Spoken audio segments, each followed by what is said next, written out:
I wanted to explain how stocks and options can work alongside property. In fact, they are a perfect complement to property. In my personal portfolio, I'm a property investor, but I also do stocks and options in a diversified way, in a balanced way. And they both go, they're almost like the yin and yang. And when they come together, they work perfectly. And I'll explain how that is the case. But when you're just looking at stocks and options, you're really dividing those two things into two bits. One is really ETFs for long-term inflation beating growth. That's to secure your long-term future. And options are to provide you recurring income for today.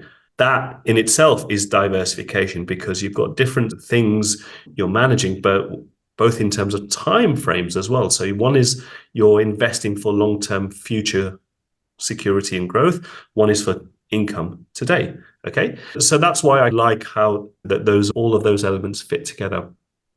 Now, I'm not going to read out all of these risk warnings, but just have a quick look at those. The key things really here are your capital is at risk. This should not be taken as investment advice, and past performance may not be a good guide to the future.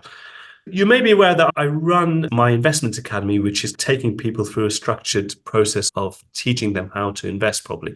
And what I find is most people fit into one of these categories. And I'm showing you this because you might find yourself in one of these areas. Typically, investors, they're not well diversified. They're not sure how to start in some of these areas because there is perceived complexity around ETFs and stocks and options, which doesn't have to be there.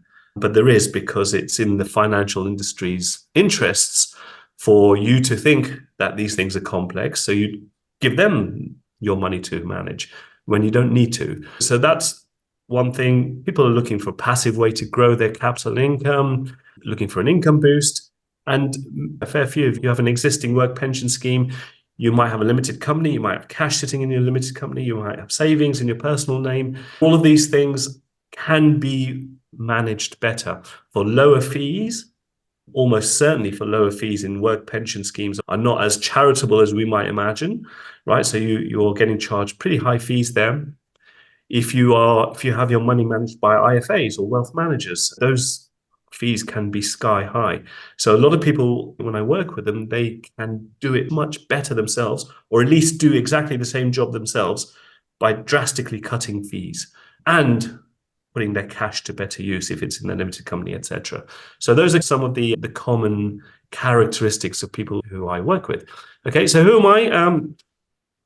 I'm a professional fund manager, so I have worked with these firms. I no longer work on a full-time basis in the city. I'm involved on a part-time basis, so I advise funds out there on more strategic aspects, but I'm not doing the day-to-day investing anymore, which I retired from in 2015, 2016. I've been doing it for a while, and it's just mega stressful. And actually, one of the firms that I was working with decided to close down. It closed down because the founder himself had enough. And so instead of going out there looking for another job, I thought, let me take a couple of years break. And I just didn't want to go back. I just didn't want to go back into that whole industry, which is quite toxic and high pressured, as you can imagine. But I love the craft of investing, which I continued. At the same time, I've always been a property investor, so I own a portfolio of residential, buy-to-lets and HMOs. So I'm still very active looking for new properties to add to my portfolio. So I'm not going to give that up. For me, it's all about diversification. And a few years ago, I set up Invest Like a Pro because that was really to help other investors and I found when I was networking with other investors, they wanted some help to do due diligence, to diversify essentially from their property sort of investments. And that's why I set up Invest Like a Pro, to help people to do the diversification. So that's me. And yeah, and I do this daily, right? So there are no secrets in this whole industry. Don't let anyone ever tell you there are, because there isn't. I share everything I do on a day-to-day basis. I share with my investors. And it's all about investing and not trading for me, okay? There's a big difference between the two, which I'll show you in a minute. So just today, what we'll cover: how stocks and property go together perfectly, how to diversify and set up your stocks or options portfolio, how to do it properly. And really, this is the basis of it. right? So you can split up this into two structured parts. One is setting up set and forget ETFs for your long-term future. So you're making sure that you're creating inflation-beating growth in a low-fee environment, all set up and done properly, minimizing your costs, your taxes, your inflationary impact. And at the same time, you've got this income portfolio running, which is generating day-to-day cash flow, which is what anyone who's done options, I've taught to do options, is creating real cash flow on a day-to-day basis. And then we'll drill down into options, how that actually works, because I appreciate that might be a new topic for some of you in terms of how that works. So hopefully that is okay in terms of our agenda today. So before we get into options, let's just talk about diversification as an idea. And remember, this is not about selling your property portfolio. I'm not suggesting you do that, because I'm certainly not going to sell my property portfolio. In fact, I'm always on the lookout for new properties. But I find a lot of people, especially property investors, are too concentrated in property. And when they come along to the Investment Academy, I get them to do an asset allocation exercise to have a real sort of deep look in terms of how balanced they are or not. And most people find, to their surprise, that they are far too concentrated in property. So if you look at your net worth, you look at a pie chart, there might be sort of 80, 90% plus in property in terms of net worth. And so that can bring some risks, right? So some of those risks are tax risk. So we've seen over the last few years, taxes have been impacting property investors, right? We've seen all the sort of various different sort of changes to the rules on taxation.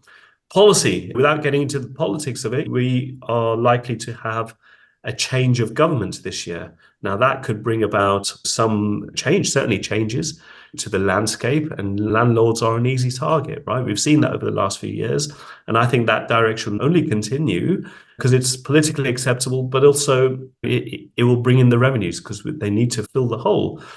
And also rates. So you'll have, in the last couple of years, as I've experienced higher interest rates, higher mortgage rates, which has had a real sort of impact on my property cash flow. So some of these are risks specific to property, okay? Which, if we can mitigate these things, that's great.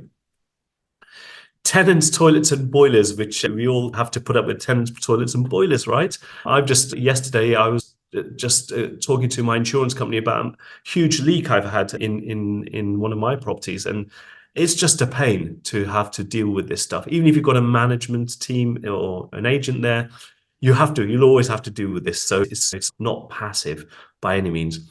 And just the last thing, UK concentration. If you're in property, you are concentrated in the UK, which is it's been a good market so far.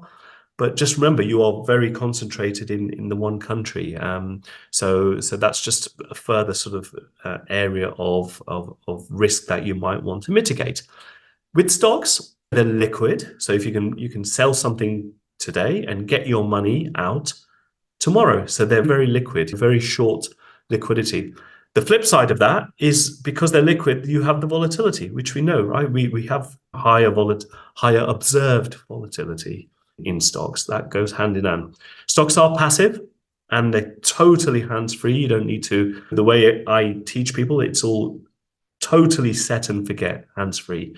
Okay. And they literally are. Once you set your portfolio up, you never need to worry. I look at my sort of long-term set and forget portfolio once a year just to monitor things. But they are the way you can use ETFs and index tracking funds, they're automatically rebalanced, automatically diversified for you. Okay, so you don't need to, there's very little sort of activity involved. With options, there is a bit more, which I'll come on to. Not a lot more, a little bit more monitoring.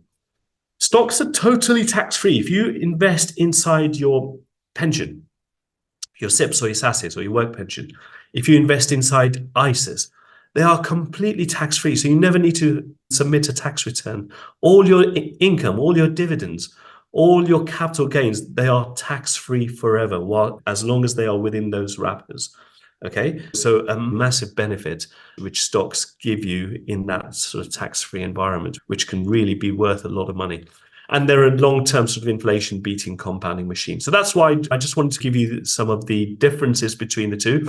There are similarities, which I'll talk about. Before I do, just talking about stocks, these were 2023 returns. My overall portfolio was some in the 20s, so early 20s, which is what I got, and most people would have got if they were investing in a sort of globally set and forget way. Okay, I've got a few other things. So global shares, quality global shares is where you want it to be at that end.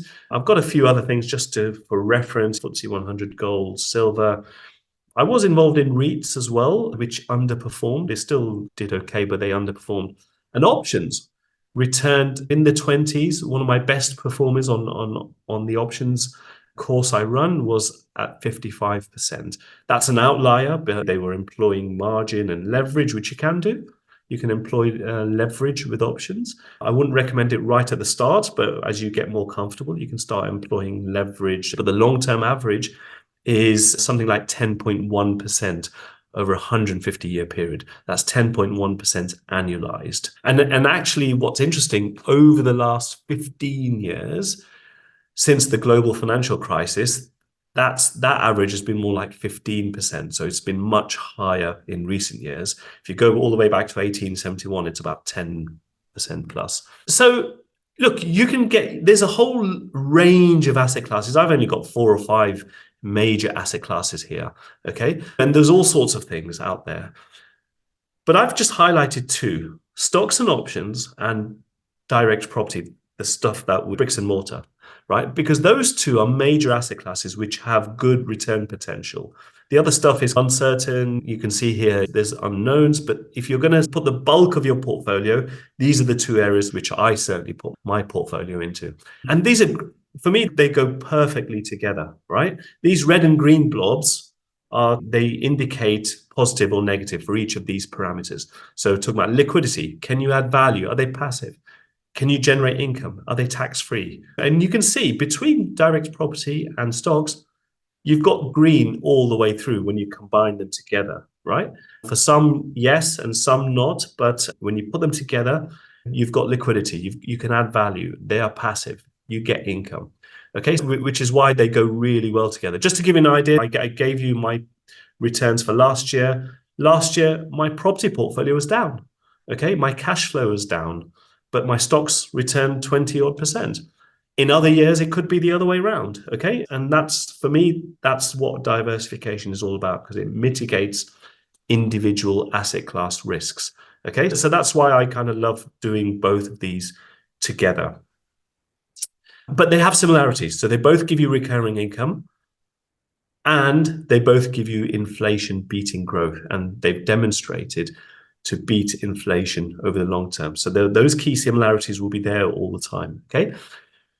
Here's full disclosure. This is how broadly speaking, this is how my personal portfolio is. Doesn't mean it's right for everyone. Doesn't mean it's right for you. But the key thing is it's balanced, right? You can see there's balance there between the 2 major asset classes. Financial markets is probably a little bit higher than this. This has been updated for a few months, so it's a bit probably more touching on 50%, if not higher. And that's fine, because that gives me the sort of balance, and I'm happy with that. I've got a small allocation to money market funds, which are a great way to park your cash. They give you very steady sort of 5.5%, super secure and instant access. So that's, if there's any questions around money market funds, happy to give. And I have a small allocation to secured loans, property related loans as well. So this is it's something you want to aim for a balance. That may not be possible for everyone, because you might have 90% in your property portfolio. You're not going to start selling down your properties and realize capital gains tax. So it may not be practical or viable for you to sell down your property portfolio, and that's fine. Just know at the outset how balanced or not you are. So as you have more cash coming in, as you have cash flow coming in, you can start sort of directing diversified way. So that's that. And look, as I mentioned before, a lot of people kind of mistake trading for investing. This chart and stop losses and buy signals and sell signals and all of that. That's not what investing is about, right? These are just sort of squiggly lines. And people really confuse the two things. What investing is about is this, right? And investing, real investing, these are the 50 most valuable companies in the world. And when you are an investor in stocks, you're actually a part owner of all of these stocks, of all the best stocks in the world, best companies in the world, right? And you can see here, you've got all sorts of things that we are using on a day-to-day basis, right? So you've probably got an Apple phone in your pocket. You're probably using Microsoft right now, Amazon, McDonald's, Visa, they're all there. Even Shell, I think, is here somewhere. There we go. Shell is here on the top, in the top left. All of these things are real companies. And so when we're investing for the long term, setting and forgetting, we're acquiring a piece of these companies. We're acquiring dividends that they throw off. And these companies are actually working for us. They work for their shareholders. That's their most, that is their sort of reason for existence, to make sure that they are delivering value for shareholders. Okay, so that's what real investing is about. Don't trade. Most traders lose money. Warren Buffett doesn't trade. Warren Buffett owns the best companies in the world. So that's what you want to do. And the beauty of ETFs is you end up owning the best companies in the world. Okay, and we can do options on a lot of these companies, most of these companies. We can do options on these as well, which we'll talk about in a minute. So some of you might already have a stock portfolio. You might have attempted to put together a stock portfolio. And what I find is when people are putting together stock portfolios, there's no process, right? So they have a sort of mishmash. They might buy a bit of crypto, one stock here, there. And when markets have a wobble, they go all in cash. And then they start building up again. You can see there's no process. They might have one or two funds in there. And so it's a bit of a mishmash, as you can see. And it's because people don't know. They might have heard about individual stocks, they might have read about stocks, but they don't know how to really put it together in a proper sort of structured way. And what then happens is that you have these, what I call leakages. So your three big leakages are fees, inflation, and taxes. So even if you put together a portfolio, people don't know how to control these leakages. So you end up losing a lot of this as well. And that's why the typical investor doesn't have a good experience investing in stocks and in markets. But that doesn't have to be that way. And I teach people to minimize your leakages and to put together portfolios in a properly structured way. So how do you do that?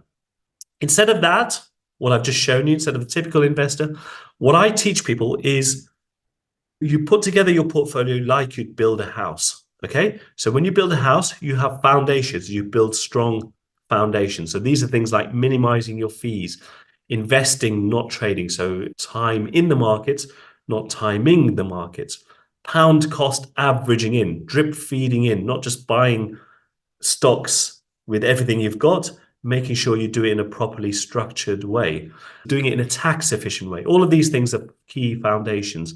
Then you build your core in your house, you build your core portfolio, which are diversified ETFs and funds, which kind of give you the core, the bulk of your portfolio. And then you can have fun. Once you've built your core and your foundations, you can have fun by buying individual stocks, by buying crypto if you wanted to. You can buy niche sort of technology funds, etc., etc. You can have a bit of fun doing things once you've built your core and foundations. And once you've done it this way, you get the benefits of all of these things. You get income, you get set and forget passive growth. You have a portfolio that matches your personal risk profile, low cost, tax-free, and you have complete clarity in terms of how your portfolio is built. Okay, so this is really the key thing, making sure it's set up properly. And how do you do that? You can do that it's a lot simpler than you'd imagine. The implementation of that is super, super simple. It's essentially 5 steps. Now, I'm not going to go through all of this now, but and this is how we break it down in the Investment Academy. So you build your foundations first, you build your core, as I just mentioned in the previous slide. Then you have your wrappers, so your tax-free wrappers, your pensions, your ISAs. Then you have globally diversified ETFs and funds. You have the right platforms, because you need platforms to implement all of this stuff. Whether you use Hargreaves Lansdown, Vanguard, AJ Bell, Interactive Investor, there's a whole range of platforms that you use to optimize what you want to do. And once you've done that, you pretty much set up your set and forget portfolio. Then you can have fun. You can do REITs, which I'll talk briefly about later. You can do options, and I call these your satellites. So you can do all these kind of interesting things, okay, of which options is one thing.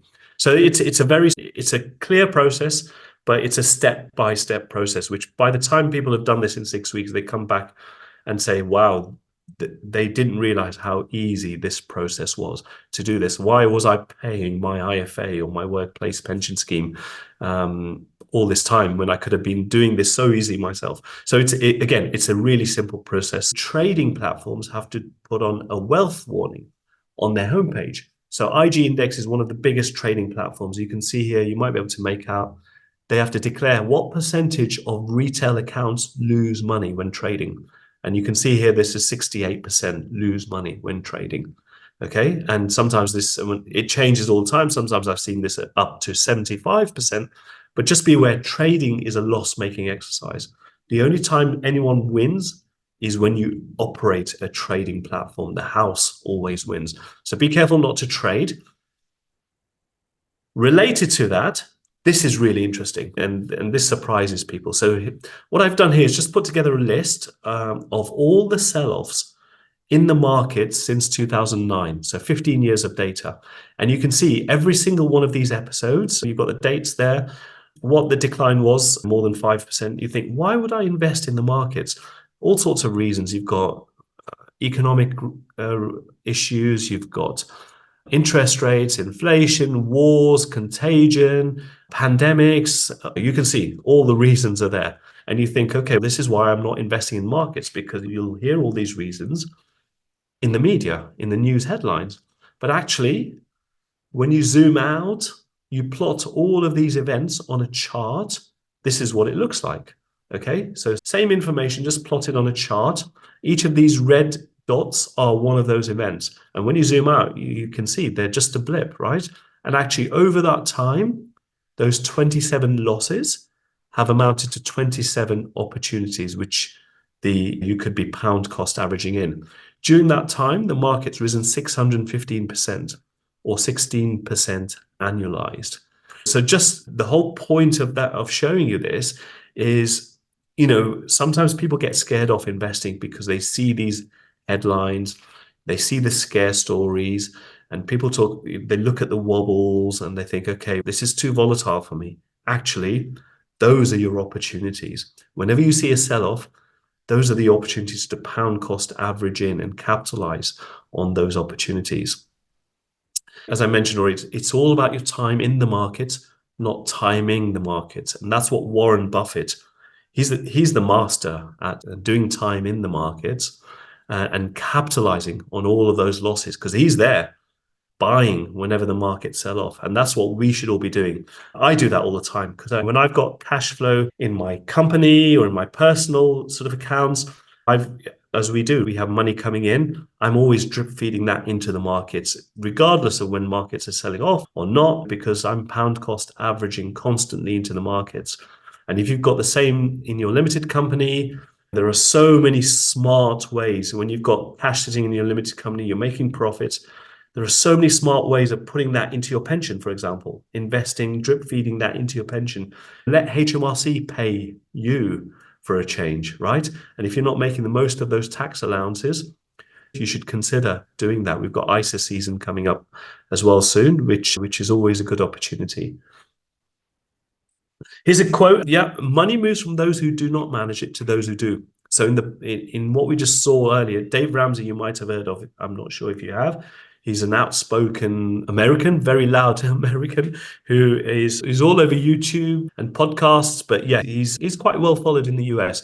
I don't agree with everything he says. It really sums it up, because if you don't manage things, if you're a trader, money will move from you to somebody who manages it. For example, if you're holding lots of cash, money will move from you to your bank. Okay. If you've got money invested with IFAs, especially those who charge high fees, your work pension scheme, your money is gradually over the years moving, or an element of your money is moving to those who manage your money. So you want to be on the other side. You want to be able to manage it yourself, which is Super simple to do. Lots simpler than you might imagine. Okay. Some of you, I know you have work pension schemes. So this is somebody called John who came along to the Investment Academy, and he had 240,000 in his workplace pension scheme, right? And we might think our workplace pension scheme is charitable, benevolent, but actually they charge pretty high fees, right? So John's pension scheme, it's a UK company managed by Aegon, I think it was. They were charging overall 1.5%. So his 240,000 pot was being charged 3,600 per annum. Okay, that's how much he was paying in fees. He didn't know that, but when we did the evaluation, which everyone gets to do, we broke it down, and that's how much he was paying per annum. We very quickly and simply got him down to £840 per annum. Okay, doing exactly the same investments, but just reducing his fees, as you can do. Okay, in a SIP, he took control in a SIP. So that was just annual fees. Those were annual fees. When you compound those over 10 years, that's the difference. If he'd stayed on, he would have paid 72,000 over that 10-year period. But now he's only paying 16,000. So that's a saving of more than £50,000 just because he saw that how much he was paying and he switched over in a very simple way. Okay, so that's the sort of benefits of knowing what fees you're paying and moving across. And this is without even accounting for the performance. His returns weren't that great actually before, and he's earning much better returns in very simple index tracking ETFs and funds. Okay, so be really careful about your fees. Here's somebody else. And this lady was with an IFA, higher fee paying IFA, and she had been with them for a while. So she had overall made 617,000 in a portfolio. And guess what? She's only going to keep 398,000. The rest was all given away in fees. That's 219,000 given away in fees just over that period of time. Okay. But it's never too late. You can do something about this, because this could have been, she might have been there for another 10, 20 years. Okay. So it's always worth looking into the fees you're paying. There's Dave Ramsey again. So yeah, I talked earlier about taxes. So when you let HMRC pay you, okay, you'll be aware that your annual pension allowance is 60,000 per annum. Whatever you put in, HMRC will give you 20, 30, 40%, depending on how you're putting in. So that's free money from HMRC. Okay, so if you can do as much of that as possible, that will be highly beneficial for you. We've got ISA deadlines coming up in April, and these are your ISA deadlines. Again, ISAs are great. ISAs and pensions work in slightly different ways, but ISAs are great because they are tax-free forever. Okay, even when you withdraw, when you use that money, they're tax-free, right? They accumulate tax-free, and they are tax-free at the point of drawdown as well. So both are great vehicles for tax savings. Okay, and then you're and again, you've got free money from the government. So if you think, okay, markets are going to sell off 20, 30%, it doesn't really matter, because when at the point of investment, you've got that 20, 30% discount anyway, which HMRC is giving you. So you're almost going in there for free, almost with reduced sort of volatility risks. So make the most of that. So an ETF, a great innovation, right? So they've only been around for 20, 30 years, but they have taken the investment world by storm. And they are such a simple, easy to use way. So you'll know funds, right? So most people know what funds are. An exchange traded fund is just a fund, but which you can buy and sell in the market. Okay, so they enable you to quickly get access to the FTSE 100, to the S&P 500 in a very simple, low-cost way. So what is an ETF? So an ETF so John Bogle, you'll have heard of Vanguard, right? Vanguard is one of the pioneers of ETFs and funds, and it's also a platform. So he said this quite well. So he said, don't look for the needle in the haystack, just buy the whole haystack, right? Which means don't just buy individual companies and try and hope for the best, think that one of them will do really well. Buy the whole haystack, which ETFs allow you to do. They buy the whole haystack. Okay, so think about the FTSE 100. These are the biggest 100 companies in the UK. Unilever, AstraZeneca, HSBC, BP, Shell, all those Diageo, right? So you'll have heard of all of these companies. Now, instead of going out buying all 100 of those shares, it's not very easy to do that. You have to buy 100 different shares. Guess what? You can buy a FTSE 100 ETF. That's just one stock that will replicate the FTSE 100 index. Okay, so you don't need to go out and buy all of them. So that's what a FTSE 100 ETF is. In the US, if you like US stocks, there's the S&P 500 index. Those are 500 stocks. The biggest stocks are Microsoft, Apple, JP Morgan, Johnson & Johnson, Nvidia, all of these, Google, etc. Guess what? You don't need to buy all of them. You can just buy the S&P 500 ETF. Okay? If you like tech stocks, Apple, Amazon, Tesla, Facebook, you can buy a NASDAQ ETF. So you get the point, right? You don't need to go out and buy into individual stocks. You can just buy the haystack, which is the ETF for that particular index. And it gets even better because you don't even need to decide which of these indexes you like, right? You don't need to decide between them. Right now, S&P 500 is the real popular one. That wasn't the case 2 years ago when the S&P 500 underperformed the FTSE. So right now it might be doing well. I'm not saying put all your eggs in that basket. You can buy a global equity ETF, which owns everything, which owns the whole world. Okay, so very easy to get exposure to the whole world, the best companies in the whole world. Okay, as we saw earlier, those are the best companies in the world. You can just buy one global equity ETF or a fund, okay, which are automatically rebalanced and diversified for you.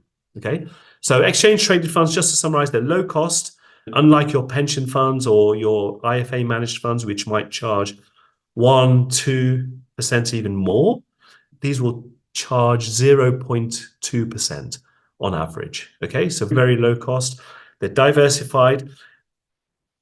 And it's not just in shares, right? A lot of people think ETFs are around shares. You can buy ETFs for bonds and commodities, gold, silver, all sorts of kind of dividend funds, different themes. You can buy balanced funds, tech funds. So they're really versatile, really flexible. You can do all sorts of things with ETFs. For me, they're the centerpiece of what I own and what I teach people in terms of how to really get and put together a sort of an effective, low cost and diversified ETF portfolio.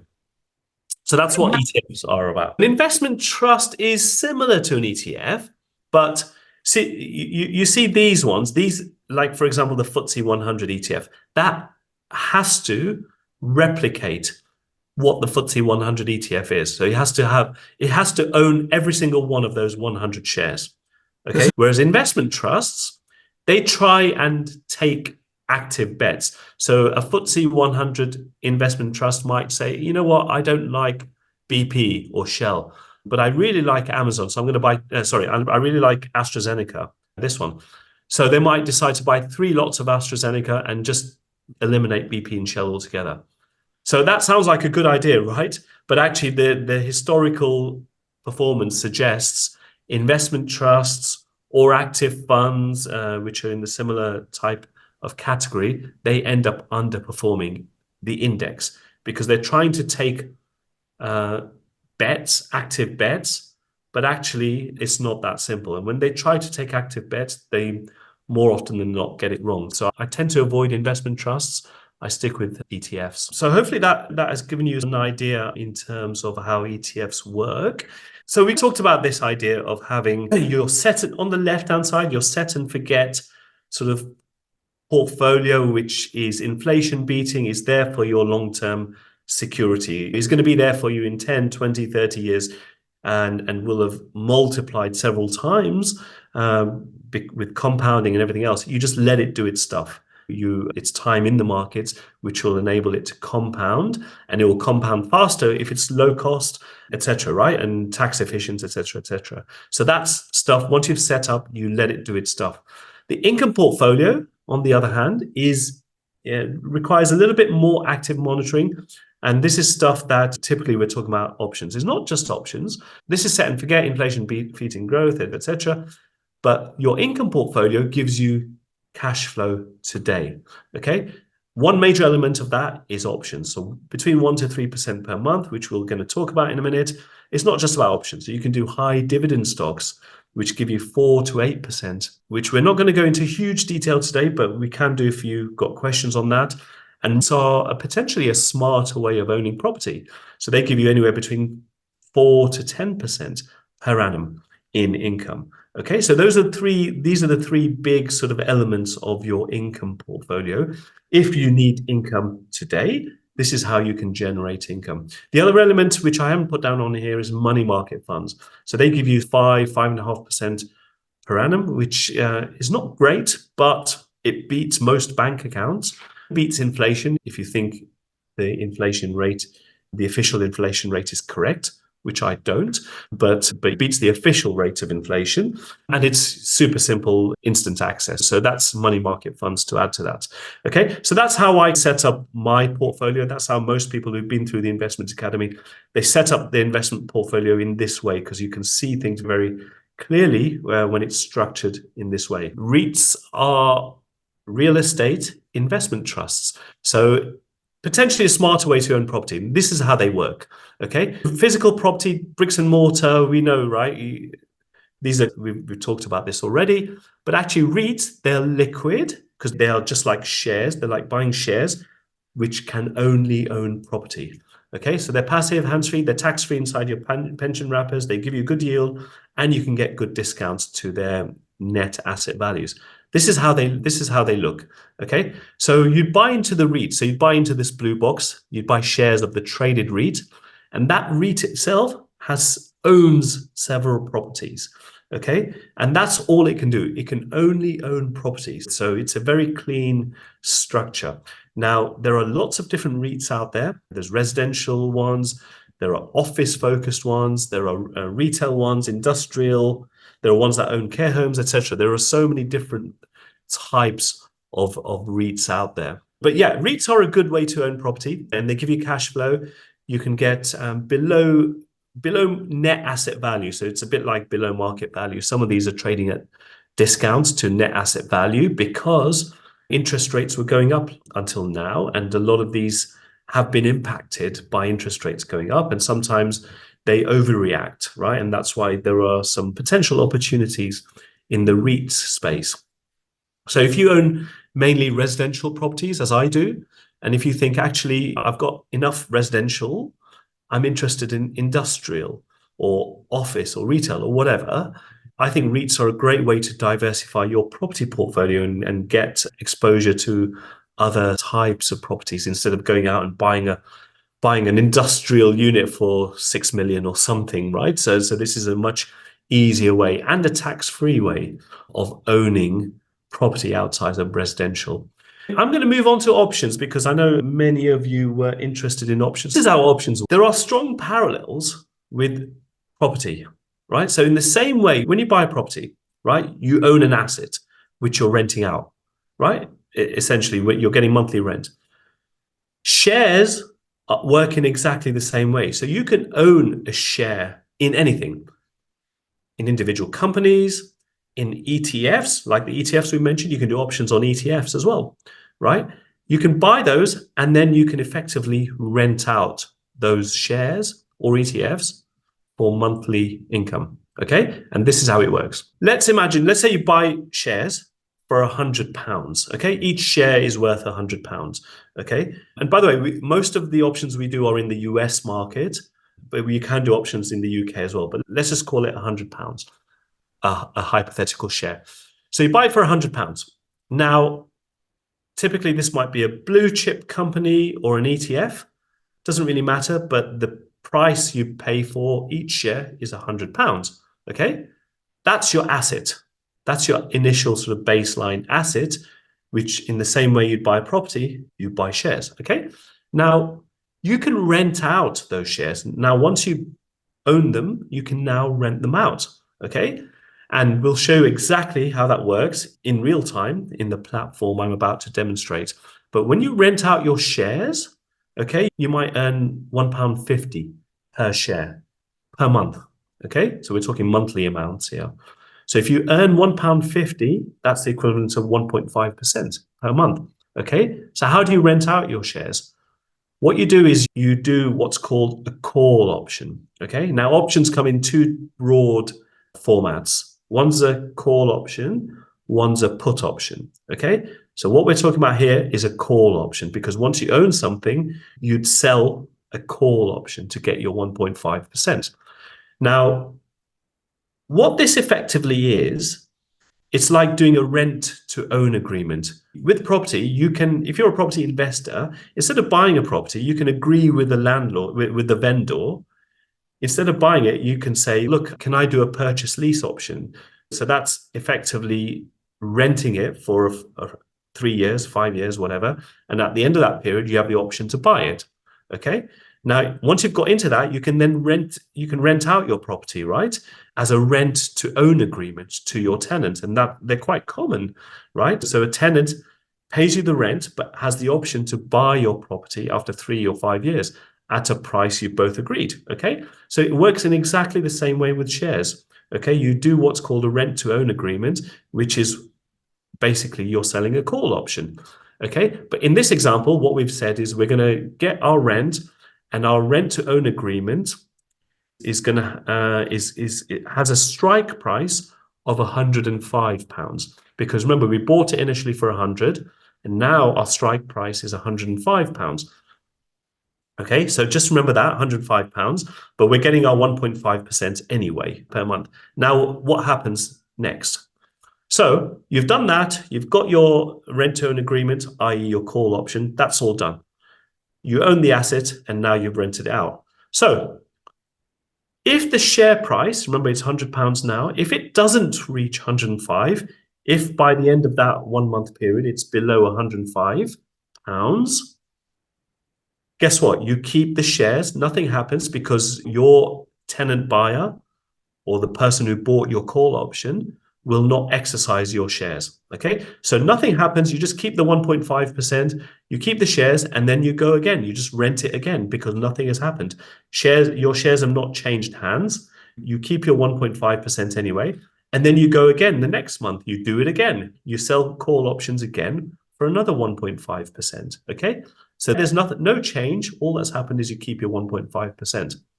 If the shares do reach your strike price of £105 in the following month, you keep your 1.5% anyway. Your £1.50, you keep it for a second month, but you're going to lose your shares, because remember, your agreement states that you will sell your shares for £105 if it reaches that level. But so you'll lose your shares, and you'll have no shares left at that point. But in the meantime, you've kept your 1.5%, and actually you've made a £5 capital gain, because remember, you bought initially for 100, and then you've had to let go for £105. So at that point, you've lost your shares, right? Because you've had to give them away. You have to go back and buy more shares, because you're in this game to make income, right? So if you lost your shares, you've got no income generation asset. So then you have to go back. So that's how it works. So you rented this, and this process could go on for months and months without you losing them, because it may not reach 105 for 6 months or 7 months or 8 months. And all along, each month, you're generating that 1.5%. Okay, month in, month out. You're just rinsing and repeating until the point it reaches your strike price, and then you let go. Okay, so at that point, if it does exceed 105, you go back to square one. You have to just buy some more shares, buy another asset to rent out again, and start the process again. Okay, so is that clear on this? Because there are two elements of it. So you do this bit, and then to acquire new shares, there's a second part of it. So is that clear so far? So that's why you have to select your ETF or your shares carefully to make sure you're happy holding on to these, whatever happens, but they will continue to generate income. So yeah, that's the key principle. You do this on shares, which are blue chip shares or ETFs, which will always kind of recover. Interestingly, when markets go down, you actually get a higher income, which is with options. That's the good thing. When the volatility rises, you actually get a higher price for your options. So this will fluctuate, but essentially it's going to be favorable for you if the market goes down. If it goes up, this might drop a little bit. But the calculation is, it's the 150, the amount you receive, divided by your strike price. So 150 divided by 105 is where I get the 1.5%. So strike prices will determine how much you get. So if you had, so your strike price, if you'd set your strike price in this situation at 102 instead of 105, you'll probably end up getting 2.5% per month. And if you set your strike price at, say, 110, you might only get 0.5% per month. So where you place your strike price will determine how much premium you're getting in. Because the higher the strike price, the lower is the probability you're going to get called away, right? So you're going to you'll get more capital gain with if this was at 110, you're going to get more capital gain, 10 pounds worth of capital gain, but you won't get 1.5%. So you're always making a trade-off between capital gain and premium here. Okay. And once you're a bit more advanced, you can you'll know where to keep that balance. At this point, this is probably the right sort of balance for you. If you wanted to get 6-7% per month, you could by just changing your strike price. And we'll demonstrate that on the platform because you will see all the different option prices. So that's how the initial stage works. There are 2 stages, right? So this is how the initial stage works. Remember, just to summarize, you bought shares, you rented them out, and you made the monthly income. And then depending on where the share price is, you go back to square one, right? Rinse and repeat. That's stage 1. Now, you remember in this example, we lost our shares at £105 and we had to go back at that point to acquire new shares, right? Because we can start that income cycle again once we own shares. Now, instead of going out and buying shares just in the market, there is actually a smarter way of doing it, that bit. You can do this, but actually there's a smarter way of acquiring shares. Now, have you guys heard... Do any of you buy property through auctions? Have you done underwriting in auctions? Have you heard of that? Yeah, some of you. So what you can actually do, so you go into an auction, you can say, I like this property, it looks good, it's on for 100K. You can just put a bid in for a property in the normal way. That's like buying shares in the normal way. But actually, you may or may not know, but some auction houses will allow you to underwrite property. So you like a property for 100K, you can say to the auctioneer, actually, I like this, but I'm only prepared to pay 95,000 for it, so I will underwrite it. And what that means is if the property doesn't sell for 100K or guide price or whatever it is, if the vendor and the auction house is happy for you to do, you can agree an underwriting fee. And if it doesn't sell for 100K, you can buy it for the price you've all agreed. But if it does sell for the guide price or higher, you'll earn a fee for it just for being the underwriter. So you might not even have to buy it, you'll just earn a fee.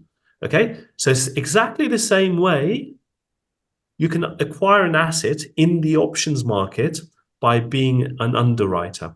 How does that work? Remember, let's assume we've just sold our shares for £105 in the previous example, this one, right? We've sold it for £105. Now we say, okay, look, it went up to £105. I'm not sure if I want to buy £105 here in the market now to repurchase it in order to rent it out again. I'd rather be buying it at £102 because I think maybe it's done a little bit more and it's got it might give back a little bit. So what you do is you sell a put option, okay? So you sell a put option for the same shares, but actually you say, my strike price is £102. I'd rather be buying it for £102. I know it's at £105 in the market now, but I'd rather be buying it lower at £102. So you do that by selling a put option with a strike price of 102. You get your underwriting fee, i.e. your option fee, which is 1.4%, £1.40. In the same way as you sold call options, you've got the call option fee. Here, you're getting a put option fee. Okay, so you've done that. You've put that into place. You've sold a put option. Okay, now the shares are right now, they're 105, remember. Okay, but your agreement is to buy them at 102. So if the shares now get down to £102 or below, you get assigned, right? You get assigned, which means you've agreed to buy at £102 because that's the strike price you chose. And by the way, you can do this. You can keep your strike price at 102. You can do options with a strike price of 100, 98, 96. There are so many different options available to you. If you think, actually, I'd rather be buying this at 95, you can select a 95 strike price. Okay, you're not going to get as much premium for that, but you know that you'll be getting these shares at a price much lower than current value. Okay, let's just use the 102 example. Now you've got assigned at £102. So you are buying, because you've agreed to, you'll be buying this share for £102. But you're going to keep the 1.4% anyway. Whatever happens, you get to keep that option fee anyway. If instead of going down, they went up and they stayed above £102, there's no assignment because that was your agreement is 102 or below. There's no assignment. You don't get to buy the shares, but you still keep the 1.4% anyway, because that's yours to keep no matter what. Okay, and you can go again month by month and keep that same, earn that income month by month for monthly income until the point they do reach your strike price. At that point, you go back to square one. Okay, when they do eventually go above 102, you go back to square one and rinse and repeat and sell your put option again. Okay, so that's the second part of it, because this is where you can acquire assets using this underwriting method. Now, when you put both of those together, remember the initial one was the call options, then we did the put options. When you put those two together, it becomes the options wheel strategy. And this is what I teach, okay? Everything I've just shown you is exactly how I teach. So remember, step one was to acquire the blue chip stock or ETF, Apple, Amazon, whatever you like, Barclays even, if you like UK stocks. So you do that, you sell call options. So that's called covered calls. You receive an income for doing that, okay? That's step two. Step three, your shares will get called away at your strike price. And remember, you make that capital gain. In our example, that was £5, okay? So that's step three. Then step four, at step three, you've got no shares because they've been called away. You need to acquire more shares in order to receive more income. So you sell put options. Remember, that's your underwriting strategy. Okay. And then at that point, you get assigned. And then step five is just rinse and repeat. And so what happens is you go round and round this wheel. It's called the options wheel strategy because you are going round and round. And it's a really simple but highly effective strategy, which I'm doing all the time. Some people don't start at step one, they start at step four, right? So you can just start here and then go around this way. So it can be flexible, but this is essentially the wheel strategy. So it's in two stages, right? So stage one is steps 1, 2, and 3. You're selling call options. So basically you're earning income to agree to let go of your shares, which you own anyway, in the future at a profit. So you own shares, and now if you agree to let go of your shares by selling call options, you're going to earn income to do that. Okay, and of course you're going to sell at a profit. Stage 2 is, in summary, is you don't own the shares, but you're earning income to agree to buy your shares that you'd be happy to own anyway at a price below current value. Okay, to practice, let's just use a couple of examples. Here's Amazon. Let's use Amazon as an example. Trading at 170 over here at the moment. If you did a 165 put option, that's to acquire them over here, you'd receive 1.3% in 1 month. This is reality. We're not talking about theory. These are real options prices in the market available right now. Okay, and we'll look at a platform in a minute. I'll share the sort of platform demo in a minute. So this is 1.3% you would have earned on Amazon in just 1 month. In fact, Amazon has continued to do well since then, so you would have just kept that 1.3%. You wouldn't have been assigned or anything like that. Let's look at Tesla. Tesla's a bit more volatile than Amazon, so you actually earn a bit more income on Tesla. If you'd done 10% lower, you'd have earned 1.6%, okay, on Tesla, if not more. So I've used very conservative examples here. So there are some rules here. I can read them out, but actually the more interesting thing is for me to just go into our platform now. And the key thing is no one's ever made a permanent loss. If you do this strategy properly, you'll never ever make a permanent loss doing this. You'll earn your income, but you'll never make a permanent loss. You can get higher income with margin, as we heard earlier. You can do more advanced strategies and you can do more active management. So let me very quickly, and I'm conscious of time, so let me just very quickly share the platform. So the platform I use is Interactive Brokers. That's the sort of options platform I use. I don't do my ETFs and my kind of set and forget investments in this.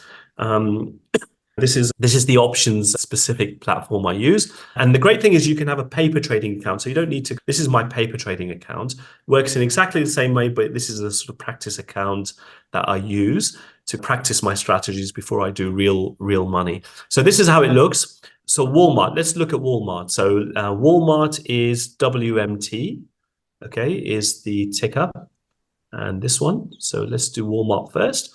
So you put that into the search box. The first thing, it shows you the chart. Okay, so it's done quite well actually, hasn't it, over the last couple of months. So it's done quite well. Walmart, I'm sure you all know, is the sort of the largest supermarket in the US. It's like our Tesco, isn't it? It's the equivalent of our Tesco over there, but a lot bigger. So then what you do is you go into this options tab over here. And remember, we're going 1 month out. We're doing 1 month options. And you'll see there's a load of numbers here. But don't get too scared off with the numbers, because at first glance, you think, oh, it's all these numbers. But actually, once you know your way around it, it's super simple. So those of you who are, I know there's a fair few mathematicians here amongst us. You won't mind it. If you're not mathematically inclined, don't panic. I mean, we've had people who've learned options who are far from mathematical sort of geniuses. People have got to grips with options in a pretty straightforward way, in a way they wouldn't have expected. But so the first thing we do here, these are all the options prices here. Okay, so what we do is we go 30 days out because we want 1 month options. Remember, we're earning we're earning income on a monthly basis. You could do shorter dated ones. I always say to people when you're starting off, do monthly options because it just makes life easier to start off with. So we're going to select this one. These options will expire on March the 28th, which is 1 month out. Okay, so right now we don't own any Walmart shares. Okay, so we could just go out and buy Walmart shares, or alternatively, we can do the underwriting method. Remember the sort of buying them through put options. So let me just do this. Actually, this will make life easier for us. This highlighting tool. So all the put options are on the right-hand side here. Okay, I've just selected these options, which are 30 days out. Okay, so I've done that. So the put options are here. Now, the current market price for Walmart is $59.55. So just remember that. Okay, the price is always given on the left-hand side, top left side. So if we are going to do options on Walmart, initially, we'd sell put options. Okay, so all the put prices are here. Now, we can choose any of these strike prices. Okay, remember we chose a strike price, which was slightly below current value. Remember the example we used was £105, but actually we want to buy at £102. In the same way, we'd place our strike price just below where we are right now. So we're at 59.55. We might say, actually, where are we now? We might say, let's do this at 58.33. I don't know why, but normally strike prices are in round numbers, not in sort of 58.33. So right now the current price is 59. So we'll say we don't want to buy at current market value. We'd rather be buying at 56.67. So the price we would get for our option is the bid price, because remember, we are selling. If you're selling options, you'd sell at the bid. If you're buying options, you'd buy at the ask price. Okay. Now, because we're selling, we choose the bid price at this. So that's what we're going to get, 0.79 for our option. Now, if you remember, how do you work that out as a percentage? It's the option price divided by your strike price. Okay, so it's 0.79. Someone might be able to do me a quick calculation as a percentage. This is how much we'll earn in 1 month on Walmart options. So 0.79 divided by 56.60. So that's what we're going to get. We're going to get 1.4%. And the way we do that is we click on this, okay, and we press order, and we'd say market price, and we'd just complete that order. It's use the sell order and just press that. And it'll say your order is pending, and hopefully will get done in a few seconds because it'll just process it through the market. There you go. It says your order has been filled. So that's as easy as it is, and we'll have earned. So let's just see what price we eventually got done at. So it was showing 0.79, remember? So Walmart, we sold at 0.77. We've got a couple of cents below, so we got around 1.4%. So we got filled. So we are now the proud seller of a put option on Walmart. So if it does get down to 56.67, we'll be buying shares of Walmart at 56.67. If it doesn't get anywhere near 56.67 in the 1 month, nothing will happen. We will just keep that $77 that we've just made right now per contract. So you can do several contracts of these, but we'll just keep the option premium, which amounts to 1.4%, and then we'll go again the following month. And that's as simple as it is, right? Yes. So yeah, NVIDIA is what we do. Same process, we do that, and we go to options here. Same process, we go, let's just highlight this, sorry. Highlight this for you. And we go to 1 month out, remember? So this is NVIDIA shares, they're at 792.16. We go 1 month out over here. So we click on this.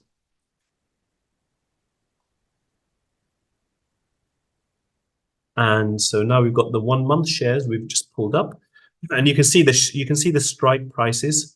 They're a bit more logical, aren't they? They're 7.9. They're more round numbers, which is what I'm used to seeing. So we've done that. Selected 1 month options, and they're right now it's 7.92. So we might say, okay, look, let's just go to 7.80 because we might say, okay, we're happy buying at 7.80. So we get $32 per option on this. So same process, we click on the 32.15. Does anyone want to give me, this will be higher because NVIDIA are more volatile. Anyone want to work out my monthly ROI on this one, please? So 4%. If you're a happy buyer of NVIDIA or any share, as long as you're a happy buyer, you could be earning 4%, whatever. And I forgot to show you in Walmart. Let's just let me just show you how this looks, because just to prove we get them money coming in. So what we do is, let me just go back to my homepage, and we can see here settled cash. So I've got settled cash. Someone might want to just make a quick note of how much cash I've got right now. So if you just make a note of this, please, someone for me, $256,094. So hopefully you've done that. So then we can just show the money dropping in, because that money will drop in immediately once we've placed the trade. So we go to that same process, go to options, 1 month out. And what did we say? We said the 780, didn't we? Oops. So 780 share, 780 strike price is going to give us $32. And by the way, some of my investors who've been on the investment, they've been doing NVIDIA shares been doing really well out of NVIDIA options over the last couple of months. They've been making, I don't know, 3, 4, 5% a month on these. So same process, do that. We'll give it a market order. You could do limit order to try and squeeze a few more pennies out of it, but for this purpose, let's just do a market order, and then we sell it. We sell, and it's been filled immediately. So remember, we're going to get, what did we get for what was the actual price we got? For NVIDIA, we got $32.30. So that equates to the $3,230 we've just earned. You can see here, right? So we've just earned $3,000 in options premium for this one. In reality, you might not do NVIDIA unless you've got a lot of money in your account. because remember, if you get assigned, you'll have to buy these at 780 times 100, which is $78,000. But so we've just earned 3,230, and that money would hit our account, as did the $77. It would hit our account immediately. So we've just earned $3,000, right? So our cash has just increased by that amount. So you can see it hits your account immediately. You can do whatever you want with that cash you've just earned, is yours to keep. So we had that question earlier about, is it a guaranteed return? Yes, it's there in cash. It's hit your account on day one. So I've got a whole kind of report on options. I've got a kind of everything I've just talked about, plus more, some of those rules, some of the guidelines, everything. You can just download it using that QR code. So there'll be a lot more information on that. It's a 12-page report, or it might be less, like a 10-page report or something. It's got all the information you need. So take a photo or scan that code. You can just put your details and get that report, which is quite a useful report. It'll just give you a lot more info if you're interested in options. If you're interested in the Investment Academy, this is what it looks like. I'm not going to go through all of this, but these are all the sort of modules. We meet on a weekly basis. You go through all the sort of training content. You go through it in your own time, and we meet on a Monday evening to go through the various different modules on options, on core ETFs, on platforms, etc. So it's me watching over your shoulder to make sure you're doing it right. So you go away and do it, and then we meet on a Monday evening to make sure we're all doing it properly. So it's active implementation whilst learning. So these are all the sort of modules. As I said, weekly live classes to cross-check that you're implementing things correctly. There's lifetime sort of ongoing support through, there's a private Facebook group, there's investor circle masterminds. Once you've finished the Investment Academy, there are ongoing masterminds, live fortnightly meets. And so you can get more information at investlikeapro.co.uk/academy. Lots of good reviews. I'm not going to go through them all because I don't want to go into sort of sales mode, but yeah, we've all got lots of 5-star reviews.